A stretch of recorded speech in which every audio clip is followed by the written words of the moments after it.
Bom dia, graça e paz, eu espero que você esteja bem.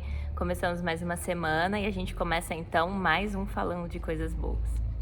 Nessa semana eu quero te convidar a meditar comigo lá no livro de Mateus, no capítulo 8, do versículo 23 até o versículo 27, que vai dizer assim: E entrando ele no barco, seus discípulos o seguiram. E eis que no mar se levantou uma tempestade, tão grande que o barco era coberto pelas ondas. Ele, porém, estava dormindo. E os seus discípulos, aproximando-se, o despertaram, dizendo: Senhor, salva-nos, que pereceremos. E ele disse-lhes: Por que temeis, homens de pequena fé? Então, levantando-se, repreendeu os ventos e o mar, e seguiu-se uma grande bonança.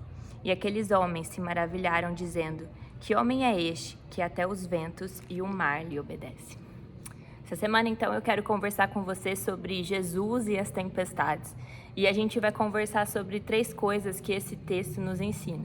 Provavelmente é um texto que você já conhece, mas que com certeza é um texto que a gente sempre precisa trazer à nossa mente para lembrar quem o Senhor é no meio das nossas tempestades. Então hoje, para a gente começar, eu quero meditar com você no versículo 24, que diz assim: E eis que no mar se levantou uma tempestade, tão grande que o barco era coberto pelas ondas. Ele, porém, estava dormindo. Eu não sei você, mas quando eu vejo essa frase de ele, porém, estava dormindo, ela abre um leque na minha cabeça de muitas possibilidades sobre isso. Mas aqui o que a gente realmente precisa entender e aprender é que as tempestades da nossa vida, e essa tempestade, ela não afetava quem Jesus era. Então, as tempestades que acontecem na nossa vida, que vêm para agitar o nosso barco, elas não afetam quem o Senhor é. Por isso que, em meio a essa tempestade, o Senhor aparece descansando.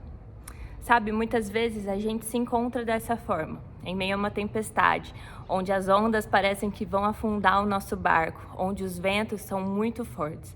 E quando a gente olha, a gente encontra o Senhor descansando em meio às tempestades do nosso coração.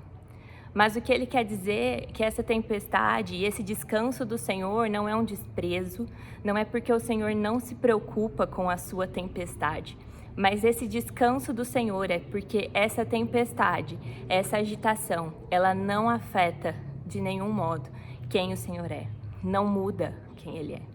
Nesse momento aqui, o que o Senhor quer ensinar para esses homens era sobre quem Ele era, sobre o poder que Ele tinha. Até porque quando ele se levanta e ele pede para essa tempestade acalmar, a conversa e o questionamento dos seus discípulos é: quem é este que até os ventos e o mar obedecem a Ele? Sabe, às vezes a gente passa por situações que parece que o Senhor está dormindo, que parece que o Senhor não vai acordar, mas o que Ele realmente quer te mostrar é que Ele é o Senhor dessa tempestade. E que por mais que os ventos e as ondas sejam grandes, elas nunca serão maiores do que o Deus Todo-Poderoso da sua vida. Que você tenha um bom dia, que você veja o Senhor descansando na sua tempestade, porque isso não afeta quem Ele é. E que na hora que Ele se levantar, os mares e os ventos irão se acalmar, porque Ele é muito maior do que tudo isso. Um grande beijo, que você tenha um bom dia.